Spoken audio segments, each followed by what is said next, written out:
Michigan Out of Doors Online is brought to you in part by... For over 30 years, Vanguard Outdoors has made the gear that turns a regular hunt into another fine day of field. We know that a good shooting stick or a nice pair of binoculars can make or break your day. Our design teams include serious hunters who work hard to bring you the best sporting optics, shooting sticks, tripods, bags, and more. We are Vanguard Outdoors. Hello everyone, welcome to Michigan Out of Doors. I'm Jenny Silik and we've got an exciting show headed your way this week. I was recently able to take my very first black bear here in Michigan. It was a very special hunt for me. I was in the western end of the Upper Peninsula. Now I have harvested a black bear years ago in Canada, but this was my very first Michigan bear. Very special hunt. I was able to capture it all on camera and we're going to share that with you on this week's show. So make sure you stay tuned for that. And Jimmy's got another interesting story for us this week. Well, that's right, Jenny. We do have another story on this week's show. We're going to learn a little bit more about the Hunters Feeding Michigan program. It's a great thing here in the state of Michigan. You can either donate deer towards, or when you buy your hunting and fishing license, you can spend a couple of dollars that way and help fund that program. It is a great thing here in the state of Michigan. Make sure you stay tuned. I'm Jimmy Gretzinger. It's time for Michigan Out of Doors.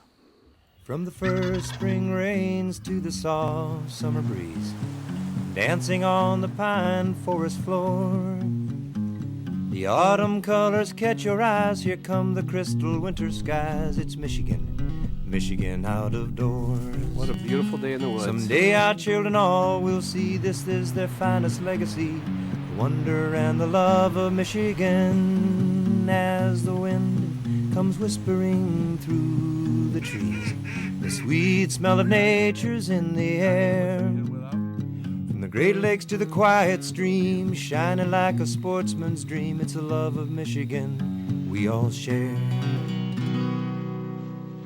Michigan Out of Doors is presented by Country Smokehouse, a sportsman's destination since 1988, featuring varieties of homemade sausage, jerky, brats, and gourmet entrees. Holiday gift boxes can be assembled in-store or online. Details at countrysmokehouse.com. By DR Trailer Sales. From job sites to weekend adventures, we've got you covered, with locations in Milan and White Pigeon, Michigan. We carry PJ, Big Tex, Diamond C, and more. More information is available at drtrailer.net.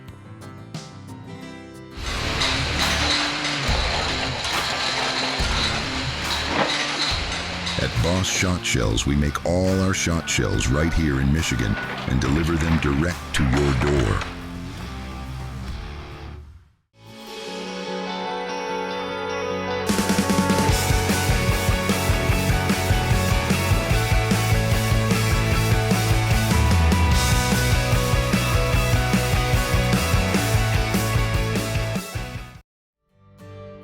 On September 24th, my husband Matt and I headed over the Mighty Mac and across the UP over to Ontonagon County. We both drew bear tags this year for the third season in the Berglund Bear Unit, which began the next day on the 25th. Our friend Bob Majurin and his buddy Derek had been baiting for Matt and I and a couple of other friends who'd be sharing bear camp with us. Bob says as the seasons progress, it's more challenging to fill a tag. Our first season, it's easy to kill a bear. They're pretty, you got them coming steady. But second season, a little bit, still good, but third season now they're getting a little bit more nocturnal. They're eating the acorns are falling, it's getting a little bit harder. But there's still a bear to be gotten, they're still out there, you can get them. On opening day, Bob battled the muddy trail into one of his active baits where he had a ladder stand set up and ready to go. He says this time of year, some bears will start the hibernation process. They'll den up early. A lot of people don't understand that, and they wonder where the bears went, and they'd end up, and it's fact of life, and it's fine, you don't want to kill all the bears either, but it's good.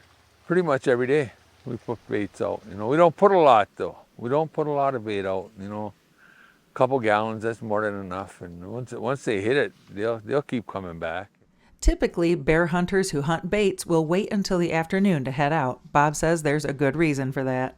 Well, a lot of times they'll be there in the morning. A lot of times the bears will move in the morning, but when you go in there early, you'll scare them out, and that you don't want that, because once you get them scared, they may not come back. So we do it in the afternoon. It's better that way. Well, it was working out great for me. After an hour and a half of no activity, I had a bear that had worked its way into the bait. Bob and Derek had shown us lots of trail cam photos of the bears they had coming into this area, and this looked like one of the smaller bears they had seen. Being the very first day of the season, I decided to sit tight, get some footage, and see how the evening unfolded. I had my GoPro camera clamped onto the stand next to my left knee and the bigger video camera attached to the tree over my right shoulder. The plan was to use both cameras to make sure I didn't miss anything. I had a front row seat to an exciting hunt. This young bear hung around for a while, and then after several minutes sat at full alert with its attention focused in the woods where it had come from. It ran off in a hurry, and I figured that meant a bigger bear was making its way in. After a couple of minutes, another bear showed up. You'll see it enter the screen on the lower right. This one was another decent Michigan black bear, but was about the same size as the first one. With plenty of daylight left, I sat back and enjoyed the show and hoped for a bigger bear to show up.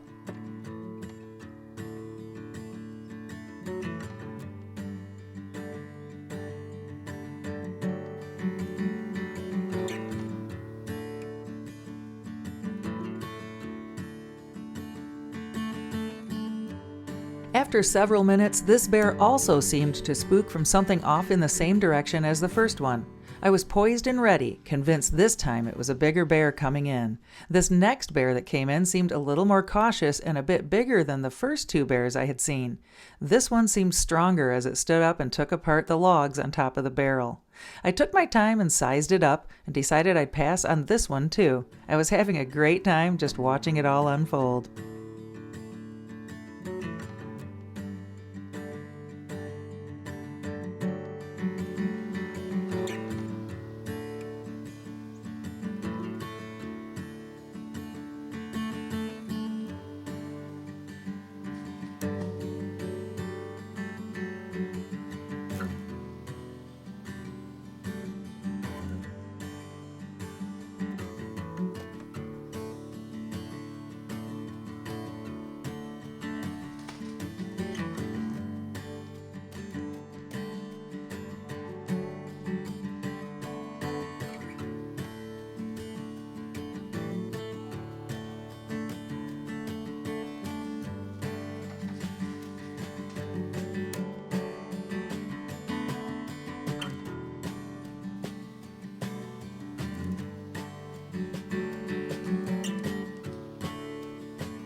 This bear had its fill and moved on, and that would be it for my first hunt of the season. After legal shooting time and well after good camera light, I did see another bear come in, but it appeared to be one of those first two smaller ones. Back at camp, Rod Galero from the Clarkston area was celebrating a great success. You got the first bear in bear camp! Yeah. Look at this thing, beautiful white V. Nice. Tell us what happened. He came in about 7 o'clock, 7:15. He jumped right on the bait pile, and that's when I shot him. I was using a 6.5 Grendel. It's the same lead as a Creedmoor, but it's a smaller shell. So when it has a smaller hole, it don't give much blood. Okay. None. So if it wasn't for the dog, we would never found it. We had to call in Waylon? Had to call in for the dog. All right. Well, cool. And he didn't even go that far, eh? 100 yards. Okay, cool. Waylon, the bear and deer tracking dog who saved the day, belongs to our buddy Derek Guzek. Derek has been working with Waylon for a little over 2 years now, and he's one of those dogs who has the natural instinct to find downed game. Derek and Waylon have helped many deer hunters and now bear hunters find their animals when they run out of tracking options. Meanwhile, Bob was frying up some UP walleye and lake trout to go along with the feast his wife Lynn had laid out for a bunch of local friends. Bob is retired now and hunts and fishes every chance he gets, which happens to be quite a bit. We were grateful to enjoy the fruits of his fishing success he shared with us. After we all had our fill of good food and great stories, it was time to hit the hay and set our sights on the next day. All right, we are here at Bear Camp on day 2. So last night was the opening day of the third bear season here in the western end of the UP. We have the Bergland unit tags. And last night was pretty exciting for me in my stand. I saw, gosh, I think it was around 5:30, kind of a small bear came into the bait and ate for a few minutes and then got really nervous and took off. So I was like, game on, here we go. Another small bear came in, a little bit bigger than that one, and ate for a few minutes, and then that one took off running, and that really got my heart pounding. Got my heart pounding so much so that my Apple Watch actually notified me that my heart rate was extremely high after a period of inactivity. I've never seen that on my watch, so that was pretty crazy. I know exactly why it was happening because I could see a big black blob moving through the trees and coming in. And the bear that came in was a decent Michigan bear, but I was just hoping for something a little bit bigger. Bob and Derek said they did have some bigger bears coming in, a lot heavier ones coming into the bait. So I decided to sit back and relax and get some good footage of her. So that's exactly what I did. The second day in the stand did not disappoint. After a few hours of nothing at all, a bear that looked to be one of the same bears from the night before came in for a while and kept me entertained. Seeing these amazing animals up close and personal is something that never gets old. Well, here we are. It's day 3 of my bear season.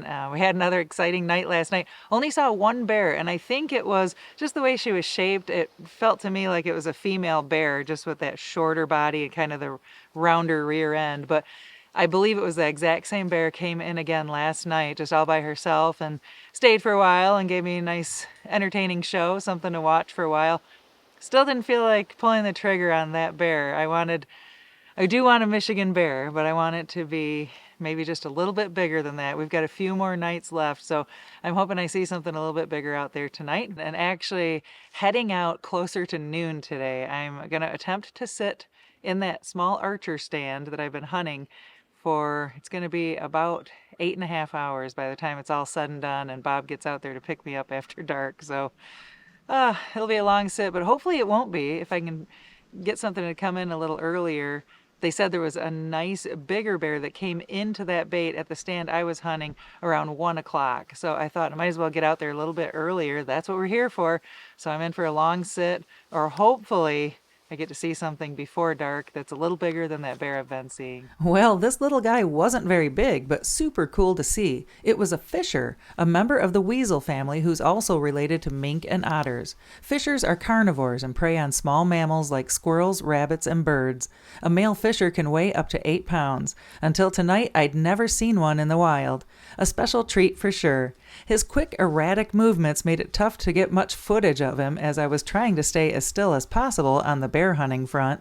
A little after 7 p.m., the fisher left and a bigger bear was making its way in. It was as still as could be, with not a breath of wind, and I could hear the bear walking towards me. You'll see the bear entering the screen on the lower right. My heart rate was about to go crazy once again.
I just shot my very first Michigan black bear.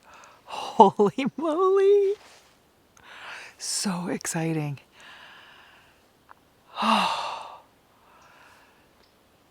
That was a bigger bear. At first I thought it was going to be the exact same one I'd seen the last 2 nights. It's like 7:15. That one came in so cautious.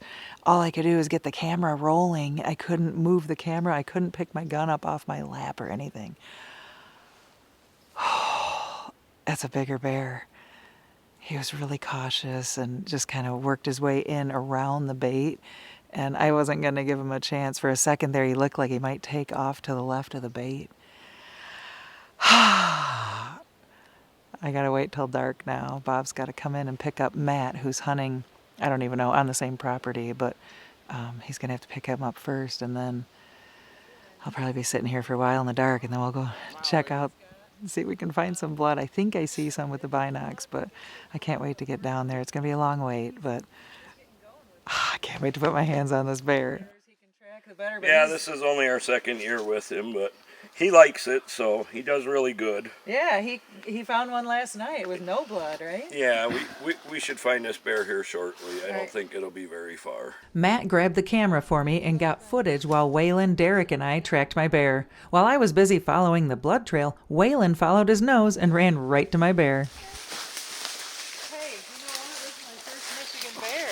Well, you got a nice bear on him. All right, how far did he go? Can you tell on your tracker? Good job, buddy. Good job. What was it, that one? That's what I mean. That's a big bear. Hey, Matt, come around here. I think I can just pick him pick him up. It's your bear. Come on. This is a senior moment. Got to put on the readers in order to mark my tag. Oh, God, love it. Do we know male or female? Do I have to mark that on the tag? No, just the date. Okay. I believe. Isn't that cool? Michigan black bear. Look at these paws. So cool. Isn't that cool? Mm-hmm. Nice. Oh, well, I can't thank you guys enough for all your help. And this is my first ever Michigan black bear, and I can't be more excited. Waylon got some good blood work in with us, and good tracking, I should say. And I'm a little giddy and a little kind of delirious right now, but I am excited. This is a beautiful bear. I was on cloud 9 to say the least. Matt, Derek, and Bob's son Bob Jr. loaded my bear into the side-by-side and wrestled their way out of the woods on the muddy 2-track. Let's just say there was a lot of winching, a little yelling, and a whole lot of muddy boots by the time we made it back to camp. This mature boar gave the guys a run for their money and ended up tipping the scales at just over 280 pounds. A very special thanks to Bob Majurin, Derek Guzik, Bob Jr., and my husband Matt for helping make a dream come true here in Michigan's Out of Doors.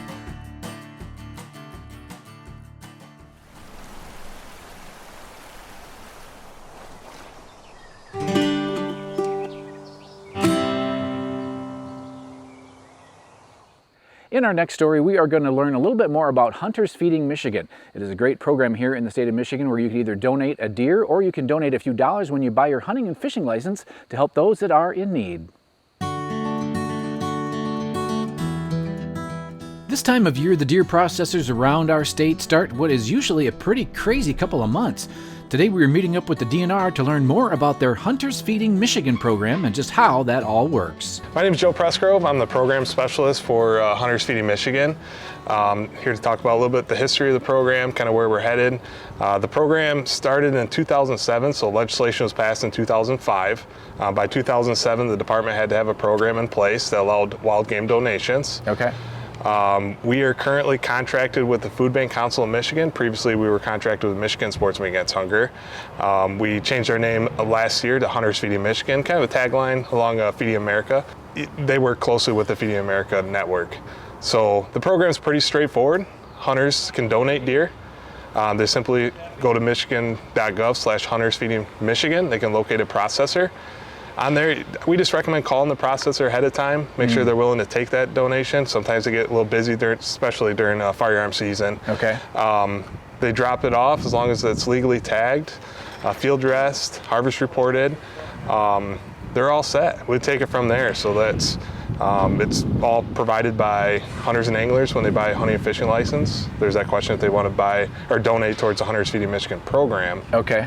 And that covers the cost of the processing. Okay, and so how many deer roughly are being donated each year? We average right around 3,000 to 4,000 deer. Wow. Throughout the year. So we base it off of fiscal year. Okay. We're on track to hit about 120 to 130,000 pounds of ground venison processed this year. It's a new record for us. It's pretty exciting to see hunters participate and continue to drop off deer because it goes a long ways. I mean, one deer is 160 servings. Wow. And it doesn't cost the hunter anything to bring the deer in then? No, it doesn't. Nope. Okay. They simply drop it off. So the individuals that chose to donate when buying a hunting and fishing license, they pay for that processing. Okay. So for every $2 that's donated, about 3 to 4 servings are provided. Nice. So we encourage you to donate when you buy a hunting and fishing license at the stores or online. We really appreciate it. It goes a long ways. Not all processors take donated deer, but you can find a list online of the ones that do. And the venison, though, is spread out around the state to a lot of great facilities.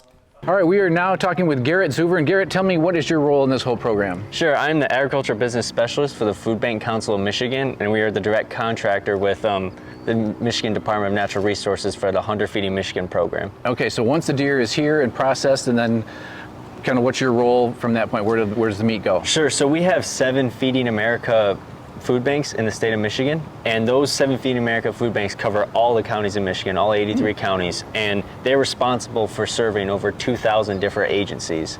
And those agencies are your church pantries, your food clubs, as well as any other type of pantry or soup kitchen that is in your community.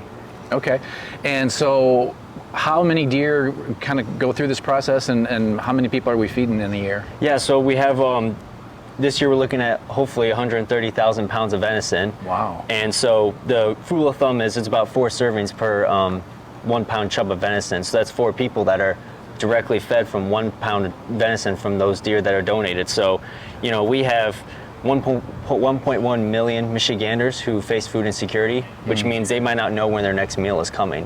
And there's also 1 out of 7 children in Michigan are food insecure. So this program is a great way to give very healthy protein to Michiganders in need. This program does a lot of great work, and many of the processors around the state have worked with the DNR on this for years now. I gotta believe that we're probably in since the first year. I can't remember if that was like 14, 15, somewhere in there. Okay. I'm not really sure. But we've been a part of it ever since ground zero, for sure. And how many deer over the last couple of years would you say per year are coming in and being donated? Last year was the biggest year yet. I think we were at 750 some donated deer. Yeah, so a pretty large number compared to, you know, we're doing 2,400 deer a year, and for 750 of them to be donated was pretty big. You know, I mean, that's a lot of meat. Are they crop damage stuff? Are they just guys shooting does, trying to get the ratio right? Who's bringing these deer in? So yeah, this is a very big ag area. So we got a lot of farmers with a lot of damage between the DMAT program through the DNR and crop damage. You know, we get a lot of calls in the summertime too. Sometimes that aren't the easiest to facilitate when we're busy with our other business, but we try to help there as much as we can too. But a lot of it is calling herds. They need to take and harvest more deer than what they can eat or give to family and friends, and so this gives them a perfect out, you know, for a great cause. A great cause indeed. So if you're up for donating a deer or just chipping in some money when you buy your license, it all goes a long way in helping some folks in need right here in Michigan's Out of Doors.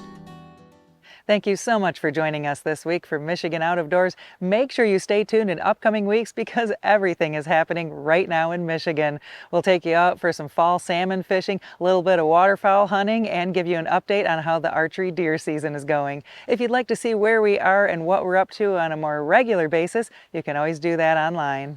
Well, that's right, Jenny. Online is a good way to see what we're up to on a more day-to-day basis. There is so much going on around our state right now. Make sure you are getting out and enjoying it. And if we don't see you in the woods or on the water, hopefully we'll see you right back here next week on your PBS station. Michigan Out of Doors is presented by Get away from it all to your own place. With Greenstone's recreational land loans, we'll help you finance acreage of any size so you can own your own place in the great outdoors. Greenstone. by Great Lakes Firearms and Ammunition, a family-owned and operated firearm manufacturer in Sparta, Michigan, offering a wide variety of calibers and colors, backed by a lifetime warranty. More information available at glfallc.com. By Saab, providing defense and civil security products and services for over 85 years and now part of the Grayling community with our new advanced munitions facility. Career opportunities are available. More information at saabinc.com. By Morgan Composting, a family business located in Michigan. Morgan Composting offers a variety of products, all powered by Dairy Dew organic compost for homeowners and farmers. To learn more about all the product options available for your food plots, visit dairydew.com. Closed captioning brought to you by Double D Ranch Foundation, a nonprofit 501c3 foundation working to make hunting and fishing accessible for those with disabilities.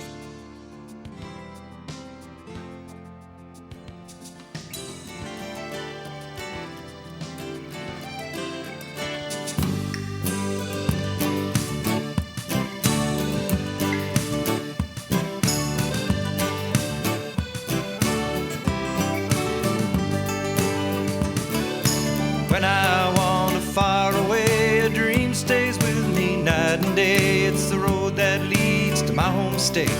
I am a Michigan man. Changing seasons paint the scene like rainbow trout in a hidden stream. The white-tailed deer in the tall pine trees. I am a Michigan man. I am a Michigan man. Ask where I'm from and I'll show you my